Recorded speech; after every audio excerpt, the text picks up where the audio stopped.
নমস্কার বন্ধুরা, আজ আপনাদের দেখাবো কোচবিহার কামতেশ্বরী মন্দির অথবা গোসানিমারি মন্দির ও রাজপাট ঢিবি।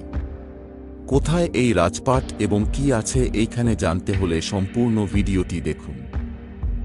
কামতেশ্বরী মন্দিরটি ভারতের পশ্চিমবঙ্গের কোচবিহার জেলার দিনহাটা মহকুমার দিনহাটা আইসিডি ব্লকের গোসানিমারিতে অবস্থিত। কোচবিহার থেকে গোসানিমারির দূরত্ব ৩৫ কিলোমিটার এবং দিনহাটা থেকে দূরত্ব ১৪ কিলোমিটার। গোসানিমারি যেতে হলে আপনারা কোচবিহার বাসস্ট্যান্ড থেকে সিতাইয়ের বাসে উঠে যেতে পারেন, নয়তো অটো রিক্সা বা যেকোনো ছোট গাড়ি সবসময় পেয়ে যাবেন। ভাড়া পড়বে জনপ্রতি ৩৫ টাকা। এখানে আপনারা দেখতে পাবেন গোসানিমারি কামতেশ্বরী মন্দির ও রাজপাট ঢিবি।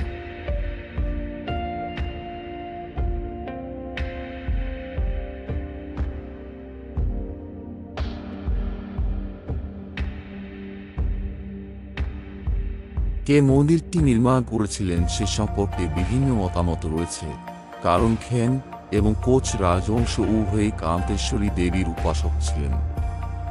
এটি এখন স্বীকৃত যে মূল মন্দিরটি ধ্বংস হয়ে গিয়েছিল এবং বর্তমান মন্দিরটি ১৬৬৫ সালে কোচবিহার রাজ্যের মহারাজা প্রাণ নারায়ণ তৈরি করেছিলেন।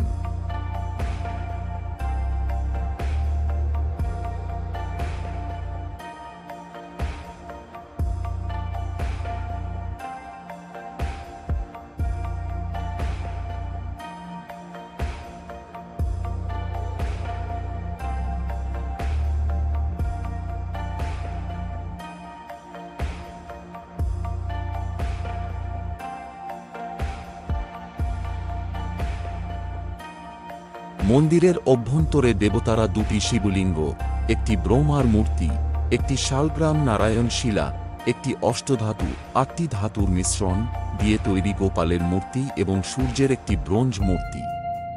মন্দিরের উত্তর দিকের দেয়ালে পাল যুগের আরেকটি সূর্য মূর্তি এবং মন্দিরের দক্ষিণ পূর্ব কোণে পাল যুগের একটি বিষ্ণু মূর্তি রয়েছে। পরের দুটি মূর্তি অন্য কোথাও থেকে এনে এখানে স্থাপন করা হয়েছে। মন্দিরের দক্ষিণ পশ্চিম অংশে আরেকটি শিবলিঙ্গ রয়েছে। মূল মন্দিরের ছাদটি বেঙ্গল চর্চালা শৈলীতে নির্মিত হয়েছে, যার উপরে একটি বৃত্তাকার গম্বুজ বিশিষ্ট বাঁকা কার্নিশ রয়েছে। মন্দিরের দুটি প্রবেশদ্বার রয়েছে, প্রধান প্রবেশদ্বারটি পশ্চিমে এবং আরেকটি উত্তর দিকে। মন্দিরের মূল প্রবেশপথে একটি নহবতখানা রয়েছে। মন্দিরটি ১৪ মিটার বা ৪৬ ফুট উঁচু এবং এর বর্গাকার ভিত্তি ৯.৯ মিটার।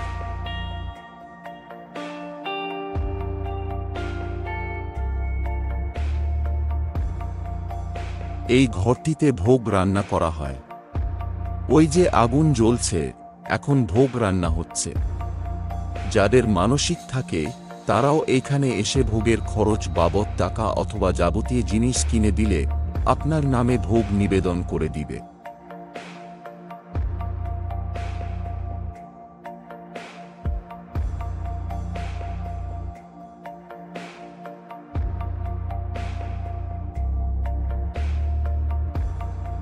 এখন আপনাদের দেখাবো রাজপাট ঢিবি।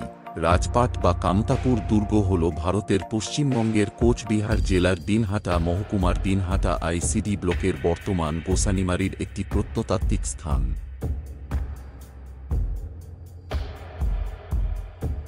এই যে উঁচু স্থানটি দেখছেন, এটাই হচ্ছে রাজপাট ঢিবি, যা একসময় কামতাপুর রাজ্যের দুর্গ ছিল। এখন এর ধ্বংসাবশেষ মাটির নিচে চাপা পড়ে আছে। খেন রাজবংশ ১৫ শতকের মাঝামাঝি কামাতা রাজ্যের দুর্বল শাসকদের প্রতিস্থাপন করে। মাত্র ৩ জন খেন শাসক ছিলেন। শেষ রাজা নীলাম্বর পশ্চিমবঙ্গের বর্তমান কোচবিহার জেলা, আসামের অবিভক্ত কামরূপ এবং দাররাং জেলা, উত্তর ময়মনসিংহ বর্তমানে বাংলাদেশে এবং দিনাজপুর জেলার পূর্বাঞ্চলকে অন্তর্ভুক্ত করার জন্য রাজ্য সম্প্রসারণ করেন। ১৪৯৮ সালে গোসানিমারিতে এর শেষ রাজধানীটি বাংলার আলাউদ্দিন হোসেন শাহের হানাদার বাহিনী দ্বারা আক্রমণ করে এবং খেন কর্তৃত্বের অবসান ঘটায়। কামতাপুর দুর্গ পূর্বে ধরলা নদী থেকে পশ্চিমে গোদাইখোরা পর্যন্ত এবং উত্তরে শীতালাবাস থেকে দক্ষিণে শিলদুয়ার সোয়ারিগঞ্জ পর্যন্ত বিস্তৃত ছিল। প্রাসাদটি দুর্গের কেন্দ্রস্থলে ছিল এবং বর্তমানে এটি রাজপাট নামে পরিচিত। দুর্গটি প্রায় ২২ কিলোমিটার (১.৪ মাইল) ধরে চলমান একটি ঘোড়ার জুতো টাইপের উচ্চ মাটির প্রাচীর দ্বারা বেষ্টিত ছিল এবং শুধুমাত্র ধরলা নদী যেখানে ছিল তার পাশেই খোলা ছিল। এখন এটি প্রায় ৩০ ফুট উঁচু এবং ৩৫ ফুট চওড়া। আগের দিনগুলিতে এটি উচ্চতর এবং প্রশস্ত ছিল। দুর্গের ৭টি প্রবেশদ্বার ছিল। চারদিকে ২৫০ ফুট চওড়া ভাসমান ছিল। এর জন্য নিয়মিত পানি দেওয়ার ব্যবস্থা ছিল। আগের দিনগুলিতে দুর্গ পরিদর্শনকারী বিভিন্ন লোক অনেক রাস্তা, মন্দির, পুকুর এবং অন্যান্য উপযোগিতা দেখেছিল। ১৮০৮ সালে ডগ বুকানন হ্যামিল্টন জায়গাটি পরিদর্শন করেন এবং অনেকগুলি ভাঙা কাঠামো দেখেন। তিনি মাটির ঘেরের ভিতরে দুটি ইটের তৈরি দেয়ালও দেখেছিলেন। রেখে গেছেন বিস্তারিত প্রতিবেদন। এখন সবাই দেখতে পাচ্ছেন কাঠামোর ভাঙা টুকরো দিয়ে ছড়িয়ে ছিটিয়ে থাকা একটি বড় ঢিবি। এই কুজুটি দেখছেন, এইখানে নামা বারণ আছে। খনন কাজ চলাকালীন এইরূপ দুটো কুয়ো পাওয়া গেছে। এখন এটা পর্যটকদের দর্শন স্থান। পশ্চিমবঙ্গের জাতীয় গুরুত্বের স্মৃতিস্তম্ভের তালিকা অনুসারে রাজপাট একটি ASI তালিকাভুক্ত স্মৃতিস্তম্ভ। ১৯৯৮ থেকে ২০০০ সালে ভারতের প্রত্নতাত্ত্বিক জরিপ দ্বারা রাজপাট ঢিবি খনন করা হয়েছিল। মাত্র কয়েকটি পুরাকীর্তি এবং কিছু মৃৎপাত্র পাওয়া গেছে। আসামে তৈরি ব্যবহৃত মৃৎপাত্রের সাথে মৃৎপাত্রের মিল রয়েছে। কিছু পুরাকীর্তি ১১ থেকে ১২ শতকের পালসেন যুগের সাথে সম্পর্কিত। খ্যান রাজবংশ এটি দখল করার আগে খননকার্যগুলি সেই স্থানটিকে নির্দেশ করে।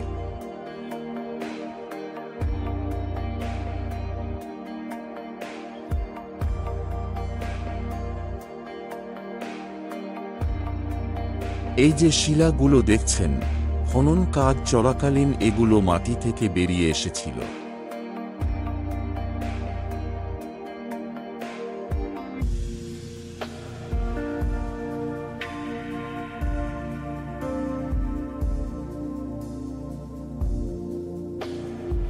দুর্গে প্রাপ্ত অনেক মূর্তি বা আকর্ষণীয় জিনিস দর্শনার্থীদের দেখার জন্য আলাদা করে রাখা হয়েছে।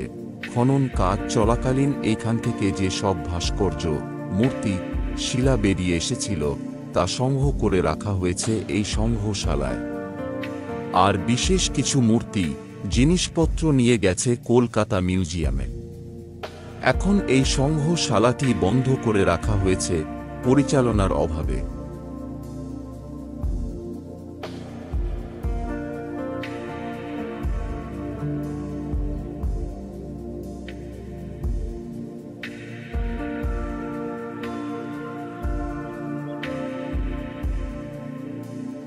খনন কাজ চলাকালীন পুরানো দিনের কিছু ছবি আপনাদের সামনে তুলে ধরলাম এবং এর বিস্তারিত তথ্য PDF লিংক ডেসক্রিপশনে দেওয়া থাকল। আপনারা সেই লিংকে ক্লিক করে বিস্তারিত তথ্য পেয়ে যাবেন।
এই মাটিটা দেখাচ্ছি, ভালো করে দেখুন। এর নিচে সম্পূর্ণটাই ইটের তৈরি দুর্গের অংশ।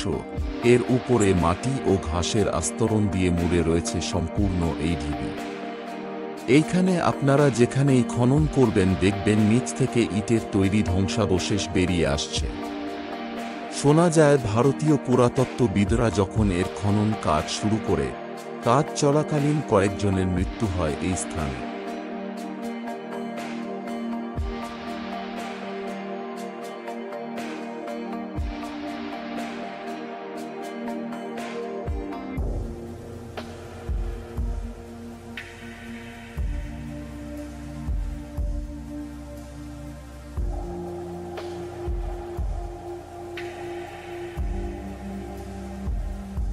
পরবর্তী সময়ে এই খনন কার্যের খরচ অনেক পড়ে যাওয়ায় এই কাজ এখানেই বন্ধ করে দেওয়া হয় এবং এই জায়গাটি একটি পর্যটন কেন্দ্র হিসেবে গড়ে ওঠে। আর সরকারি তত্ত্বাবধানে এই জায়গাটি সংরক্ষিত হয়ে আসছে। প্রত্যেক দিনই বহু মানুষের সমাগম ঘটে এই স্থানে। আপনারা চাইলে খুবই অল্প খরচে এই ঐতিহাসিক জায়গাটি ঘুরে যেতে পারেন।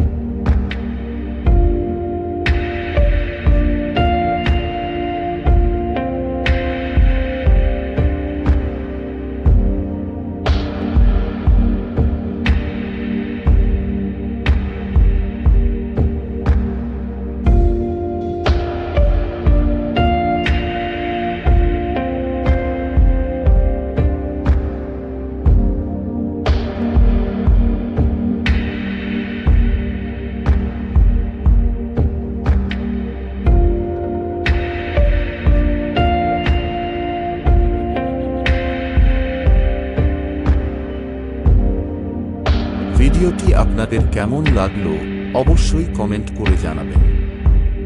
লাইক, সাবস্ক্রাইব ও ফলো করতে ভুলবেন না। ধন্যবাদ।